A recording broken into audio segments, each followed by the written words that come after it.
அடுத்து நாம் இப்போ ஒரு முக்கியமான காலகட்டத்தில் இருக்கோம். என்னப்பா அப்படி முக்கியமான காலகட்டம்னு கேட்டிங்கன்னா, எடுத்ததெல்லாம் கரெக்டாக போய்கிட்டு இருக்கா, நம்ம செய்ய மாட்டோம் செய்வோன்னு சொன்னதெல்லாம் கரெக்டாக கடைபிடிக்கிறோமா அப்படின்னு ஒரு பக்கம் யோசிக்கும். என்னப்பான்னு கேட்டிங்கன்னா, வருஷம் தொடங்கி 6 மாதம் ஆகிப்போச்சு, நியூ இயர் அன்னைக்கு என்னெல்லாம் செய்யணும் செய்யக்கூடாதுன்னு முடிவெடுத்தீங்களோ அதெல்லாம் கரெக்டாக ஃபாலோ பண்ணுறீங்களான்னு மக்கள்கிட்ட கேட்டிருக்கோம். மக்கள் பலவிதமான கருத்துக்களை சொல்லியிருக்கிறாங்க. பாப்போமா? இப்போ இந்த இயர் வந்து ஹெல்த் இஷ்யூஸ் வரக்கூடாதுன்னு நினைச்சேன், அதே மாதிரி வரல. தொழில ஒரு 4-5 விஷயம் எதிர்பார்த்துட்டு இருக்கேன். அதெல்லாம் கொஞ்சம் சிறப்பாக வரும் அப்படின்னு நானும் முயற்சி பண்ணிட்டு இருக்கேன். அந்த சபதம் எடுத்தார் போல் என் பொண்ணை வந்து டிஎன்பிசி படிக்க வேணும்னு ஆசைப்பட்டேன், அது நிறைவேறிச்சு. ஒரு நல்ல வேலை கிடைக்கணும்னு ஆசைப்பட்டேன், அதுவும் நிறைவேற்றினேன். யாரோடையும் டிபெண்ட் பண்ணி இருக்கக்கூடாது அப்படின்றது தான் என்னோட 6 மந்த்ஸான கொள்கை. யாரையும் டிபெண்ட் பண்ண இண்டிபெண்ட்டாக இருக்கணும். குழந்தைங்களாம் வேலைக்கு போகணும்னு வச்சிருக்கோம், அது ஒரு எண்ணம் நிறைவேறி இருக்கு.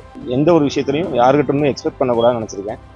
யாராவது ஏதோ ஒரு விஷயம் எக்ஸ்பெக்ட் பண்ணோம்னா நம்ம ஏமாற்றங்கள் சந்திப்போம். என்னுடைய கோபம், என்னுடைய விட்டு கொடுக்கும் மனப்பான்மை இதெல்லாம் கடைபிடிக்கணும்னு 1ஆம் தேதி நான் முடிவு பண்ணியிருக்கேன். அந்த 1ஆம் தேதி முடிவு பண்ணதை இப்போ வரைக்கும் நான் கடைபிடிச்சிட்டு இருக்கேன். இந்த 2026 வந்து நம்ம கோவப்படக்கூடாது, சின்ன சின்ன விஷயத்தெல்லாம் அட்ஜஸ்ட் பண்ணிக்கணும். நம்ம என்ன நம்ம இருக்கோமோ அது நம்ம சைடில் இருந்துக்கணும். எக்ஸ்பெக்டேஷன் நம்ம செட் பண்ணக்கூடாது. வீட்டில் 2026 ஜனவரியில் ஒரு சபதம் எடுத்துக்கிட்டேன். என்ன ஃபஸ்ட்டு கேர் பண்ணிக்கணும், நான் ஹாப்பியாக இருக்கணும், அப்போ தான் என்னோட ஃபேமிலியை கேர் பண்ணலாம். அநேக பேருக்கு உதவி செய்யணும்னு சொல்லி மனசில் நினச்சிருக்கேன்.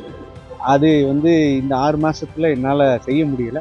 வருகின்ற நாட்களில் அதை செய்யணும்னு சொல்லி நான் விரும்புகிறேன். 2026 வருஷம் பிறந்ததுல நல்லாவே இருக்கிறது. சிறப்பான வேலைக்கு செல்லலாம்னு முயற்சி எடுத்தேன்.